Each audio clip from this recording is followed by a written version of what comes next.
Greetings and welcome back, everyone. This is The Angry Chicken, the podcast all about Heartstone. I'm Garrett, joined, as always, by Jocelyn on what can only be described to Jocelyn as a pile of Hearthstone goodness towering so high above me that if we didn't have a regularly segmented show, I wouldn't really know where to start. I was like, is that really the only way to describe it? Yes, that is it. Okay, it's now canon. Okay. We have Angry Chicken canon, and since I said it, that is now the case. More lore than out of Nyalotha. Oh, ba-dum-bum-bum. Oh, We're getting topical about Hearthstone adjacent games. Yeah. I'm a little stoked tonight because right before I got on the show, I found out that in the latest Heroes of the Storm patch notes, Jocelyn, Kyle and I got a shout out in the dev comments. Yay! Yeah, they gave back Arthas a talent that we've been very much missing on Into the Nexus. And in the dev comments, it just says, Kyle and Garrett, we're sorry we took it away. That's awesome. And people on Twitter have accused me now of photoshopping it, but follow the link, everybody. That's why I provided a link. It's real. It's a great night. It's good. It's good. So, folks, if you're wondering why this show is coming at you a little bit later than you might be used to, if you're one of the awesome cluckers out there getting the podcast like immediately after it goes up, or maybe Wednesday morning on your drive to work, or whatever the case is, it's by design. We're going to be recording The Angry Chicken on Wednesday night. So I know we changed the time on you if you're a live show watcher. We're at 8 p.m. Eastern time over twitch.tv/AMoveTV if you want to join us live on Tuesdays, usually. However, starting today and for the next 3 weeks following this, we're going to record on Wednesday night at 8 p.m. Eastern because Galakrond has awoken, which technically I already did because we're all getting our teeth smashed in by Galakrond on ladder, but the adventure is now pouring out over a 4-week span of time, and we figured it would just make a hell of a lot more sense if we gave ourselves a little bit of time to actually play through the chapters and take a look at the cards we're getting. Well, and that's kind of key. That's what makes this different than other single players in the past that had these weekly releases, is the fact that we are now actually getting cards, which could, maybe not this week, well, definitely not this week, but hopefully in weeks to come, will actually have some impact on some constructed decks that we can try for you guys and give you our thoughts. So there's a little bit more to this one because it has the card releases going alongside it, that we thought it would be better to kind of take a day, play through, get the new cards, try them out on ladder, and kind of go from there. So we're going to do Wednesdays. Sorry, we're a day late and just totally messing with your podcast schedule. I know it's very near and dear to so many of your hearts, but it's for a good reason. And I'm looking forward to, like I said, I'm really hoping that the cards for next week have a little bit of a bigger impact. Yeah, we are going to talk about all of the cards that came out this week with this chapter, and we'll do the same thing for the next 3 weeks. We're not going to talk about all the cards all at once. We're going to talk about the cards as they release week to week, frankly, for our own sanity. And also, I hope they keep doing this because this totally works really well for a podcast format. It was a nice chunk of cards. Yes, a coverable amount. It's surmountable, yes. One might say. So anyways, before we get into it, we do want to thank those of you supporting us over at patreon.com/TAC. That's where you can go to support this here podcast. And we thank each and every one of you. If you can't support, that's fine. There are so many more of you listening than our patrons, and we're totally okay with that. But if you like the podcast and you want to throw us a buck or two, patreon.com/TAC is the way to do so. We give you some perks like access to the patron-only Discord and also our new ad-free feed, which gives you a little RSS feed link. It's custom to you. Yes, you, dear patron. And you can then plug it into your podcatcher of choice. You get the podcast with no ads. It's wonderful. And also to our most recent patrons, Andrew Yedlin and Zach Kleindinst. There you go. Thank you very much for supporting the show. And now with that in mind, let's start barreling through this mound of awesomeness that is Hearthstone this week with this week's Hearthstone news. Good news, everyone! the big thing is Galakrond's Awakening is here. Actually, there's two big things, but this isn't the Battleground segment, so we're talking about Galakrond's Awakening.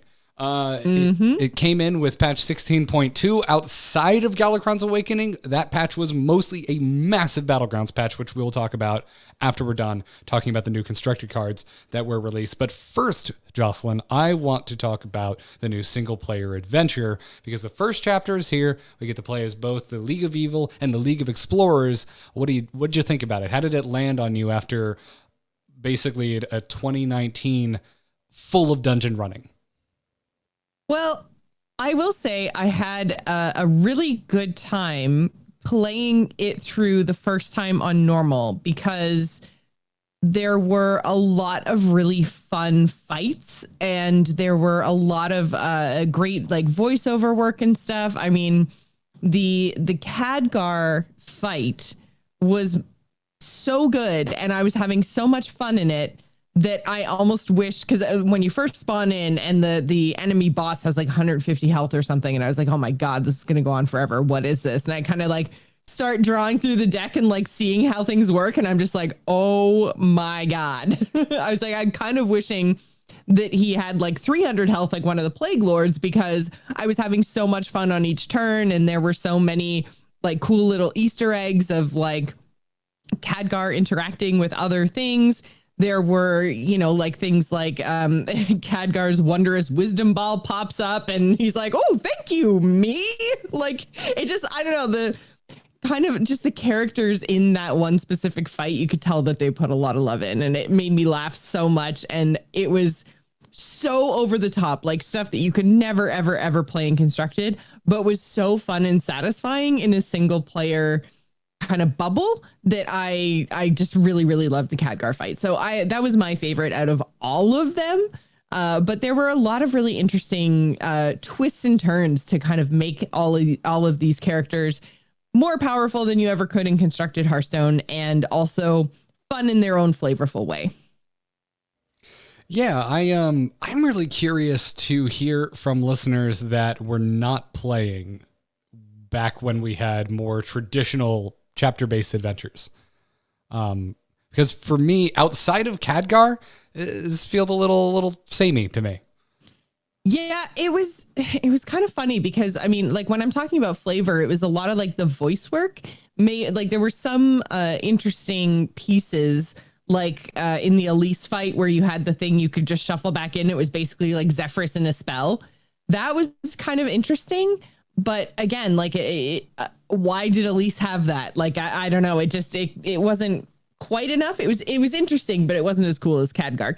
The Khadgar fight felt like packed to the brim with coolness.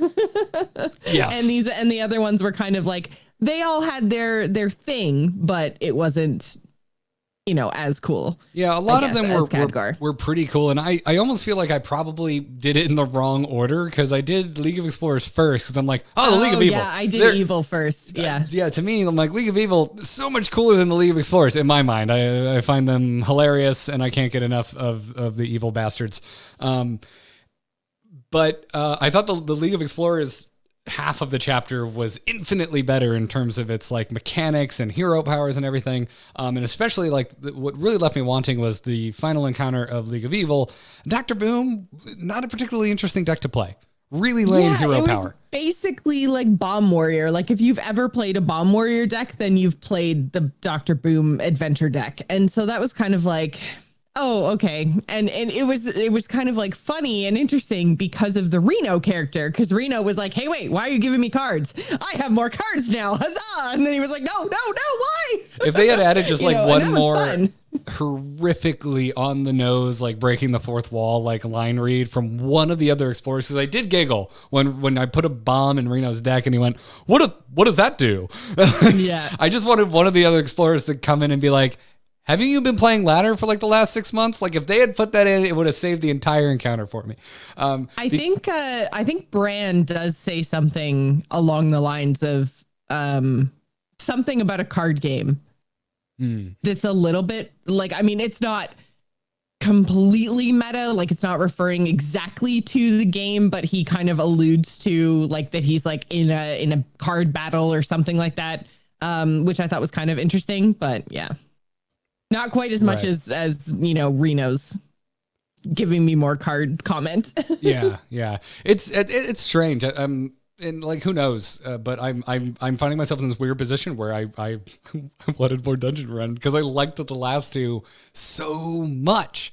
They hit a really interesting stride with the Dungeon Run to the point that I found it was repeatable and really, really fun to play. And I liked the fact that it was kind of outside of everything else. So it was something else I could do. And it's interesting that, like, they've been experimenting with all these different things that have kind of been shaking up the meta a little while after the actual expansion comes out. So, first we had the round of buffs with the Rise of the Mech event. Then we had Doom in the Tomb with bringing back the wild cards. And now we've got Galakrond's Awakening, which is introducing 35 new cards to Constructed. And all of these things have shaken up the meta in different ways and been, more or less effective. But I think I wouldn't have minded an influx of 35 new cards if they'd kept the Dungeon Run the same. And actually, my husband has mentioned to me 2 or 3 times now, because he knew that, he tried the single player yesterday. He knew we were recording today. He does not play Hearthstone, with the caveat of he hasn't been able to get enough of Dungeon Run in the past 2 expansions. He just loves it. Like, he plays it for a couple weeks and it's just his favorite thing. And other than that, he doesn't touch Hearthstone. And he's like, can you please just mention that I don't like this and I like Dungeon Run better? Because he's like, I don't have a collection. I don't want these cards. I played it through once and now what do I do? Like, he's like, Dungeon Run I could play over and over, but he's like, I'm just not going to play Hearthstone now. I find that that sucks. I find that so cool, like, and fascinating, because I really do think, like, in our circle, especially like our listeners in our community, and I think to a certain extent the larger Hearthstone player base that's actually vocal in places where the community talks, is the opposite. That they're really stoked about new cards being added, even if maybe this week it hasn't had the largest effect on the meta. But we know there's 3 more weeks of cards being rolled out, so I'm sure some of them are going to make some waves. Some significant waves. But I still find that so cool. And it's something I don't know. Well, and the thing is, I mean, they could have potentially, I think, they could have maybe had all of these new 35 cards, introduced them and been like, hey, there's 35 new cards you'll be able to play in Dungeon Run. And bonus, we're also going to release them as part of your collection, because it's not like we were getting those Dungeon Runs for free, right? Like, the last 2 have had a cost associated with them. So if they're charging us for it anyways, and it's, relatively the same price, I think the second one was less because it had 1 less wing, but I mean, we're paying relatively the same price. We're getting all these cards. If the gameplay loop of the Dungeon Run, they've gotten it to such a good place that it's really entertaining and it's really fun, I'm not 100% sure why we went back to the old adventure format, because I think Dungeon Run is just objectively, like, it's better, it's more fun, like, and there's more to it and it's more replayable. Like, once you've gone through and played normal, then you're kind of just like, okay, it's done. And if you go over to the heroic side, then you have to craft your decks, and then you're like pulling stuff from your collection. And so if you're like my husband, Matt, he doesn't have a collection. So he's just like, I don't want to play this on heroic. Like, I want to go back to Dungeon Run where I had, a whole bunch of cool, fun cards. So yeah. I'm sure there's a lot of, I'm sure there's players out there that don't agree that Dungeon Run is objectively more fun than a more traditional chapter-based adventure. I agree. I just say that because it's got so much more to it. It's so much more like replayable. Also, someone very much dig up an episode from like a year ago. We were like, if Rostigon's Rumbles Dungeon Run is stupid, we don't care. Get it out of here. But this is just so much like that's what I say. They made leaps and bounds in 2019, because I still have yet to play Rostigon's Rumble. Like, that was not fun content for me. But once they started giving me more things to work towards, they tweaked it a little bit. We got Bob. Like, they really changed. I mean, if you look at the last Dungeon Run that we got and compare it to Rostigon's Rumble, like, they're almost not even the same experience. Like, they have the same like bones, but they just were built up in totally different ways, and that really made a difference. So I really enjoyed that, and I think from a replayability standpoint, Dungeon Runs just are more replayable in their current iteration, or I guess, you know, in the Rise of Shadows version, or I guess, wait, Rise of Shadows, Saviors of Uldum. I was like, why am I totally blanking on what the heck that expansion was called? In the Saviors of Uldum iteration, I think they really hit their stride with Dungeon Run, and it's in a really good place. And then they let it go, and I don't really understand why, because I don't find these adventures to be as replayable. Like once I beat it, once I get my card back, it's like I'm not going to go back and be like, hey, there's just not as much to conquer in these adventures. I agree with that. Well, no. Let me put this away. I think that is a factual statement. I'm okay with it because I just want to get back to Battlegrounds because there was a massive Battlegrounds update in this. And so I think your mileage is going to vary as to, I think, how into this or not into this you are. Yeah, and some people could say it's better because it doesn't take too much time. Yeah, like for me, like I'm here for the last 2 dungeon runs for the gameplay. I'm here for Galakrond's Awakening for the cards. There's other things I really like, and like I want to make this clear because I don't think I have. A lot of this is pretty minor for me, but I just I just wanted to talk to my friend Jocelyn about how I'm feeling about things. Like I'm having this like come to dungeon runs moment where I'm just like, oh, I really like these and I miss it, and I was ready for more personally. Mm-hmm. That said, there's some great stuff here. I mean, and to me, oddly enough, this is usually something I talk about in World of Warcraft because it's, to me, WoW is, because I don't really PvP in WoW, is very much like, how much am I into it right now for what I'm doing, like the actual gameplay? How much am I into WoW right now for the story?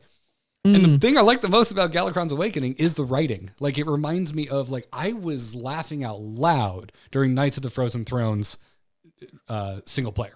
Like, the writing in that was hilarious. It was very in-jokey if you're like a Northrend Arthas fanboy, which I am. Which you are, yeah. I like bigger than anyone I've ever met.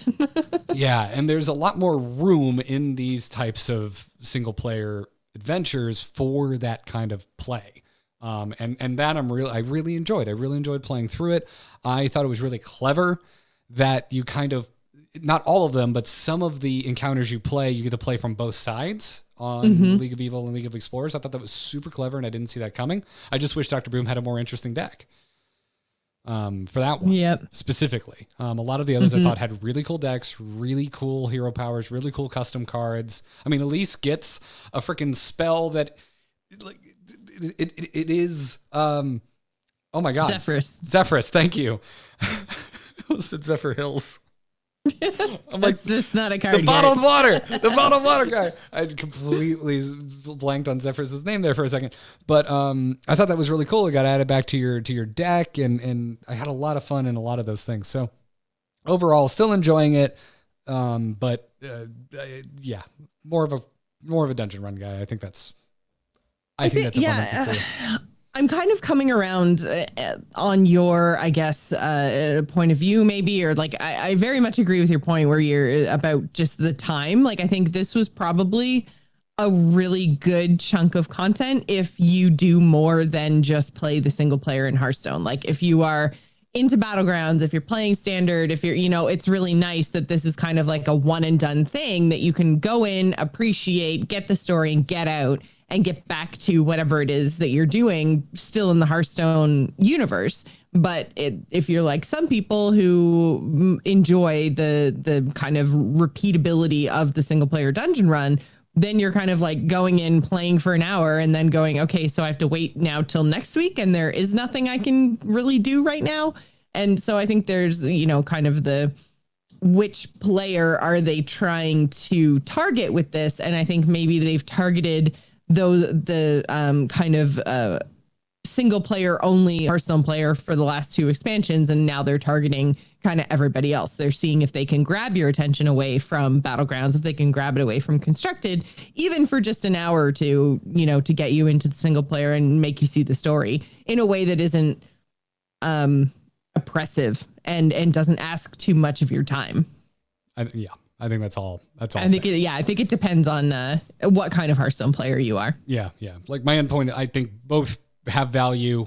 I mean, if you pre-ordered, like if you got the packages for Dungeon Run, you still got cards. It wasn't unique cards, but you got packs, right? But like, I think there's value for me in both. Like Dungeon Run, there's a ton of value just because I like playing it. I was happy to pay for it because I wanted to play the Dungeon Run. And here, it's valuable for me for the cards, but I'm not blown away by the single player, and I think that's okay because there's other stuff in Hearthstone I want to be doing right now, and that's fine. Exactly.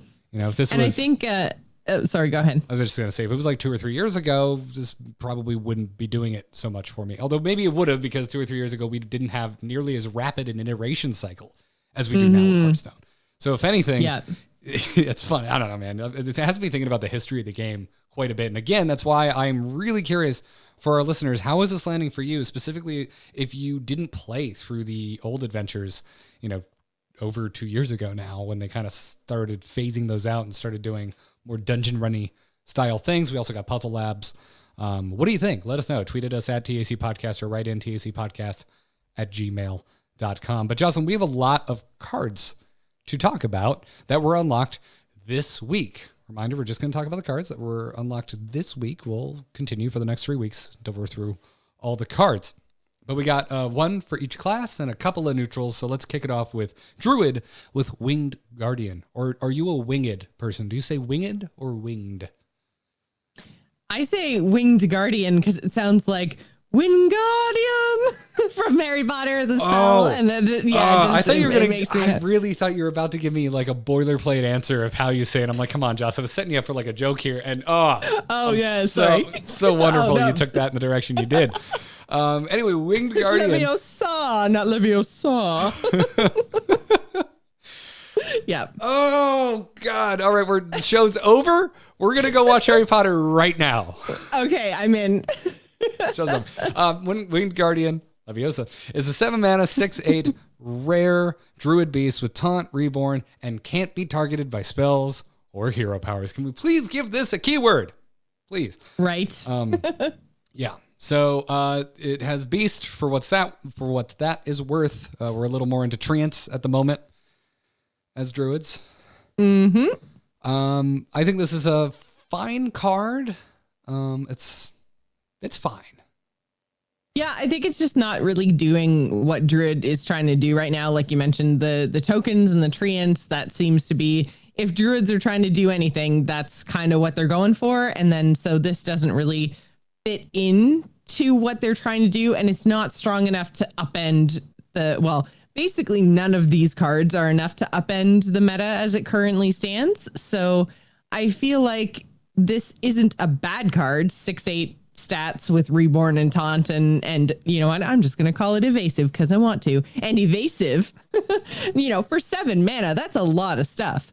So, I don't think this is a bad card by any stretch, but it just isn't enough to make Druids abandon treants at this point.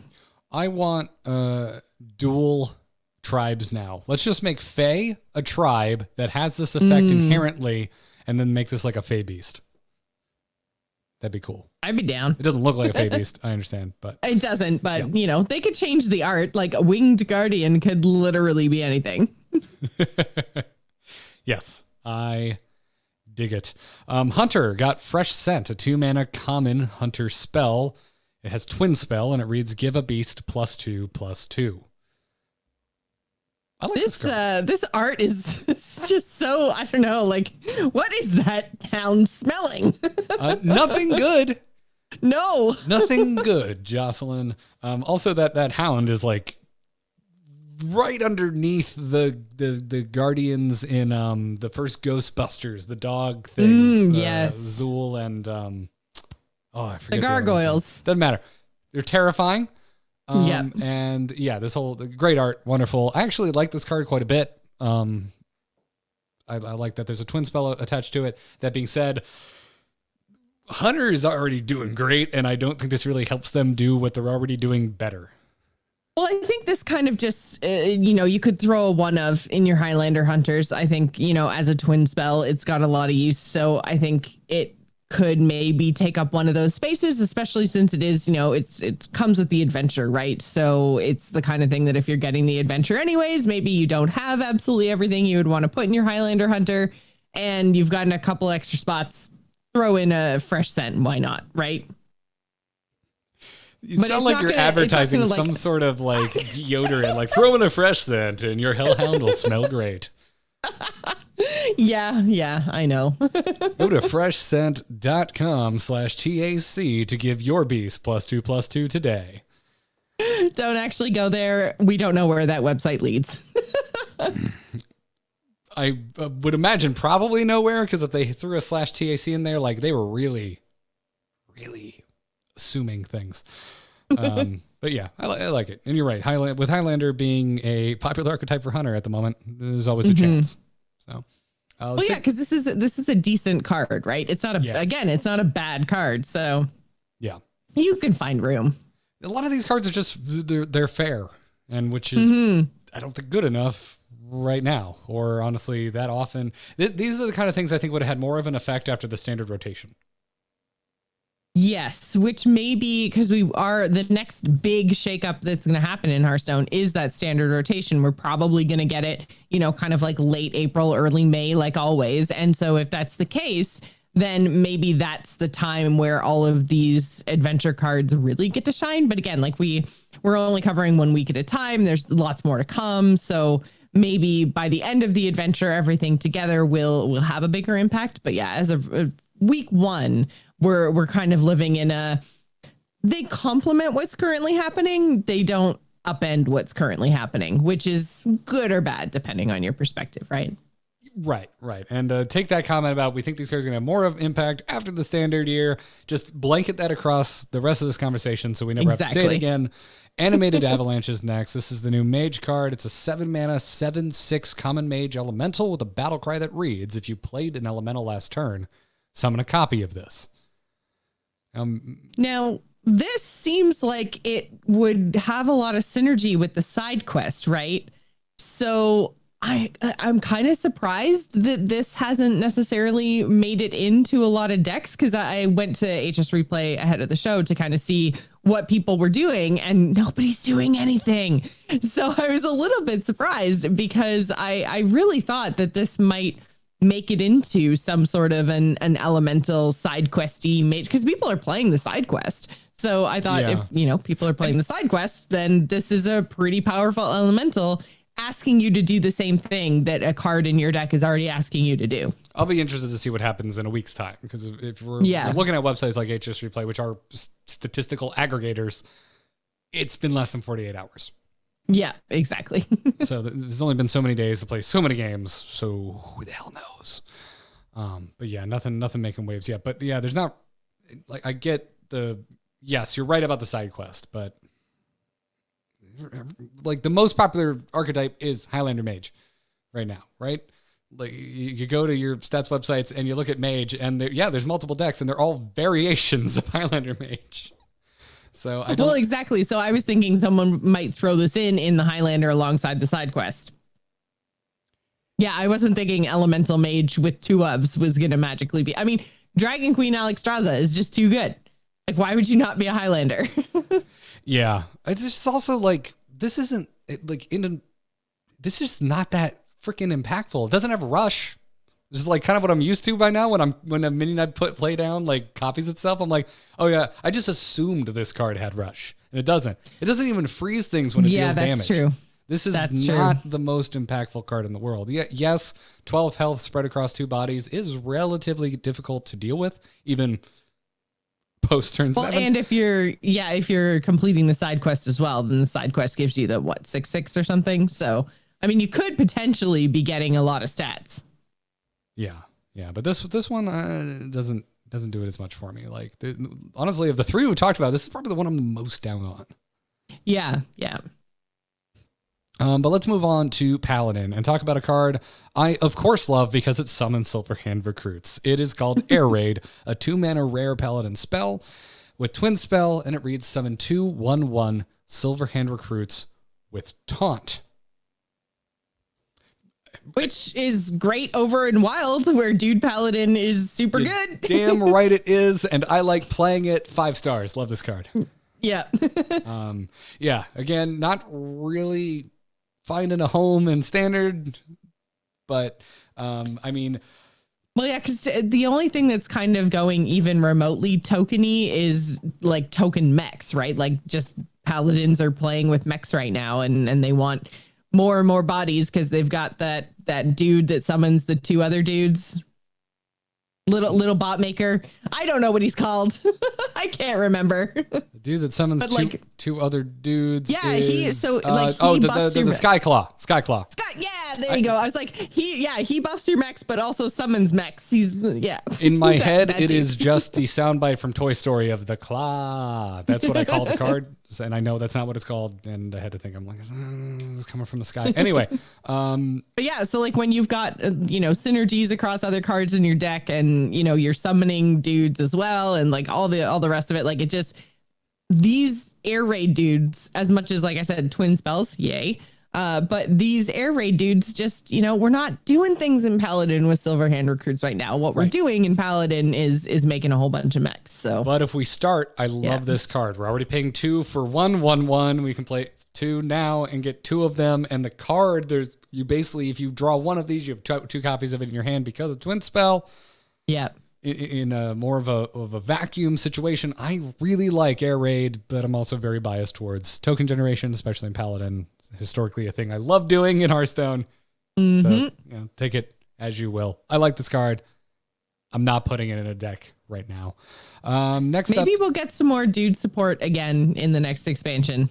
I hope so. Like maybe that we'll kind of go back to that route because Silverhand recruits just are so integral to the class fantasy of Paladin that I would like to see them kind of get back to it. And if we've got this kind of twin spell Silverhand recruit generator packaged in with this standard year, then I think you can put some more Silverhand recruit support cards earlier on in the next standard year without worrying about, like having it be too oppressive for too long. It's kind of split. Things are going to rotate at different paces and stuff. So, yeah.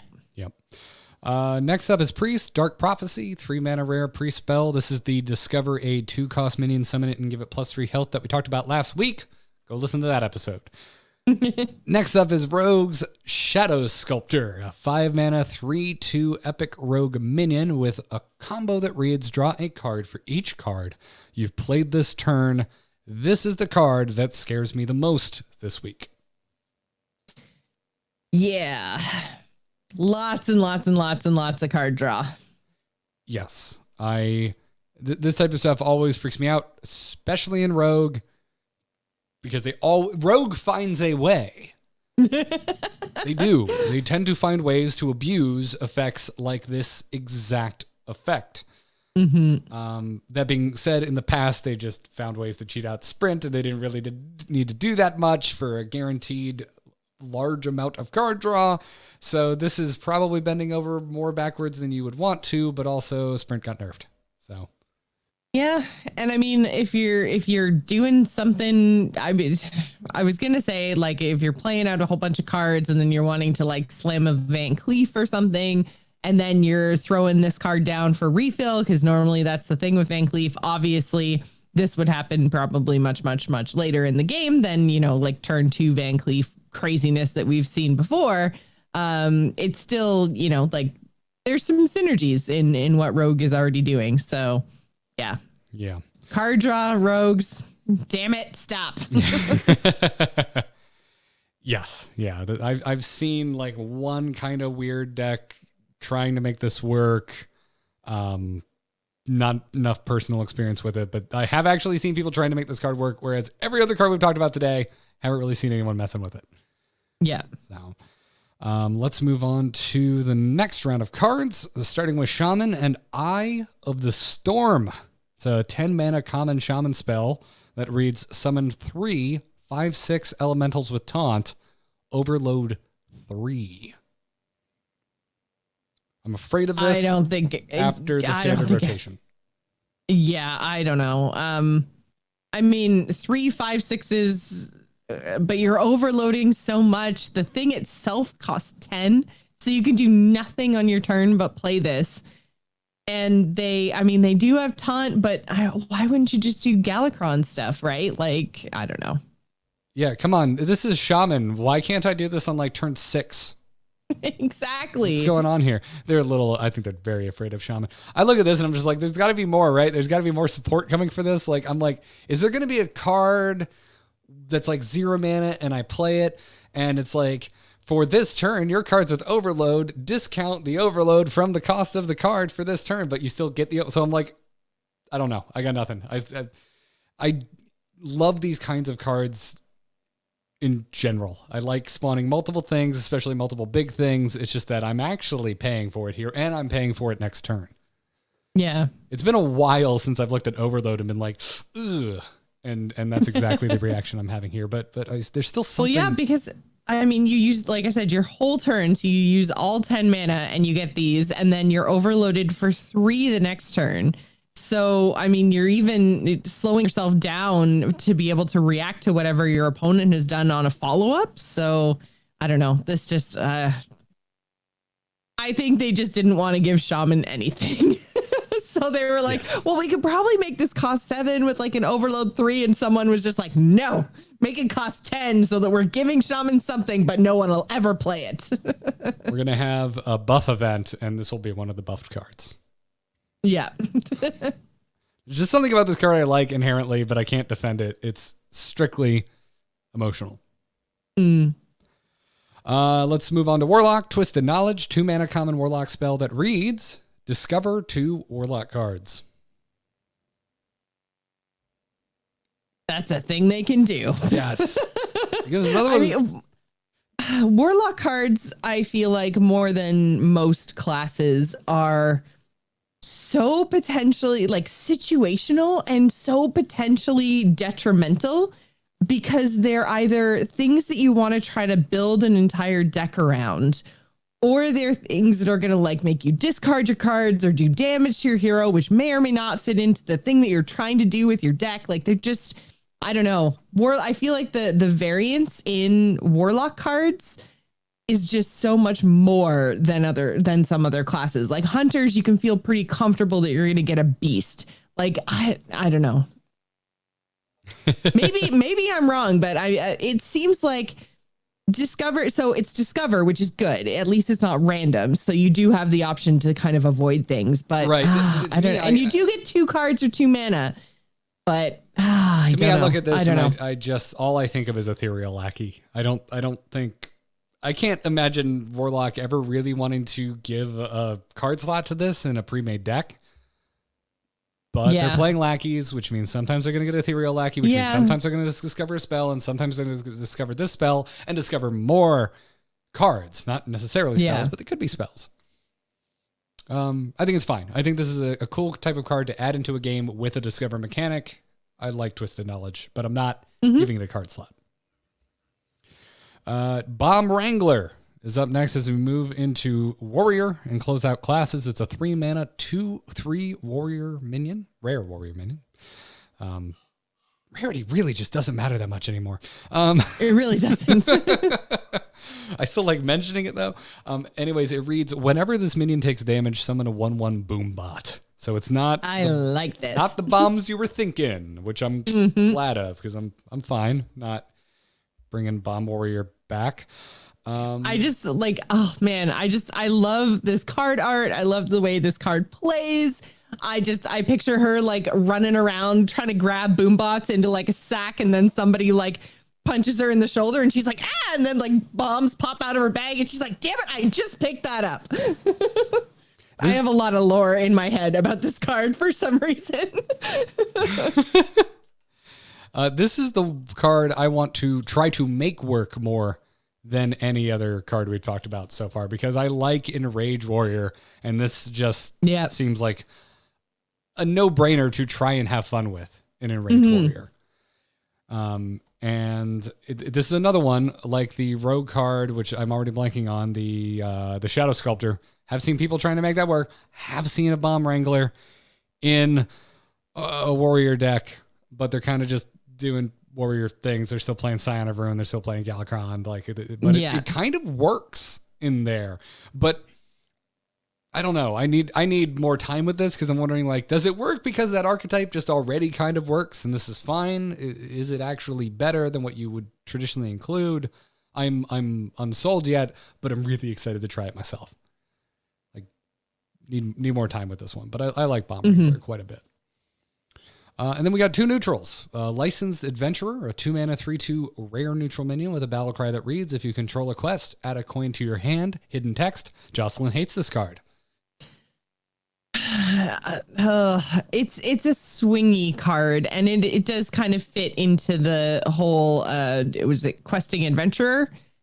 It's definitely in that same bucket to me. It's like, it's really good if you control a quest. And so wait, do these don't trigger off of side quests, right? Yes, they do, I believe. Oh, do they? Are a quest. Well, so then, okay, if they trigger off of, they do. Okay, so they did get slightly better with the addition of side quests, because you can, have more than just the main quest in your deck. So they've gotten better. They still feel super bad to draw later, but they have gotten better. So I will say, if you're running, quests and side quests, then go for the adventurers. But yeah. Meh. Outside of Rogue, I would rather just draw a card if I am doing quest things than get a coin. So, and even then, I'd probably still rather draw a card. So, it's fine. This is a fine card. Yeah, it depends what you're trying to do and what your deck's trying to do. If you're going for more of like a tempo route, then yeah, coins are going to be good. If you want to go like more combo route, then card draw's good. So I think it just depends what you're trying to do. Yep.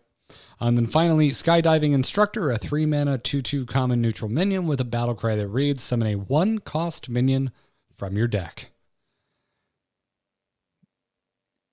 I feel like boo.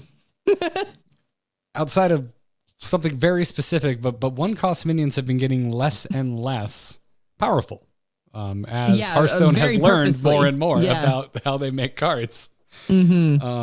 So yeah, I don't think this is nearly as, I'm not as interested in this card as I would have been like a year ago or 2 years ago. So yeah. Lots of Deer in the chat room says Northshire Cleric. Yeah, maybe.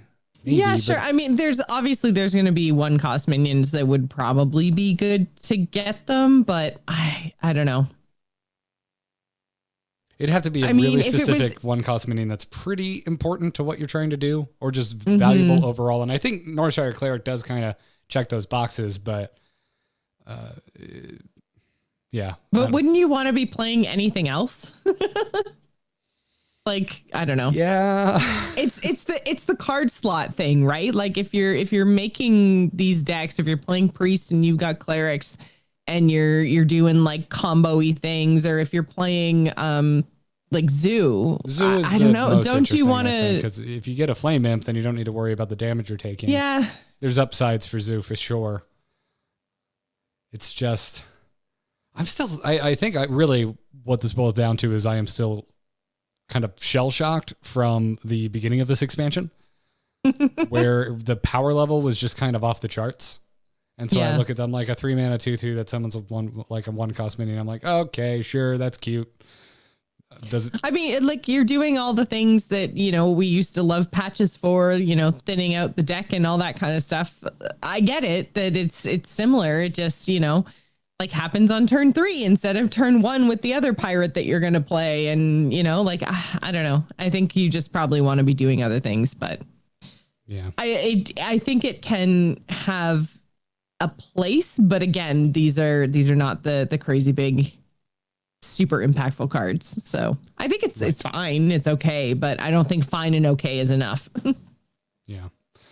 I didn't think about Albatross for anti-Highlander stuff. That'd be interesting, but okay. Tech card route when. Well, yeah. So if you're playing a deck and you're seeing a lot of albatrosses and you want to pull out the seagulls or whatever, then yeah, could reactivate your Highlander stuff. Sure. Yes, you could.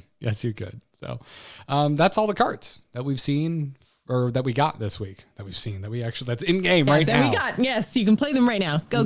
Play them. Go wrangle some bombs, but they're boom bots. Bring boom bots back to Hearthstone. again, which they already did, but they're doing it again.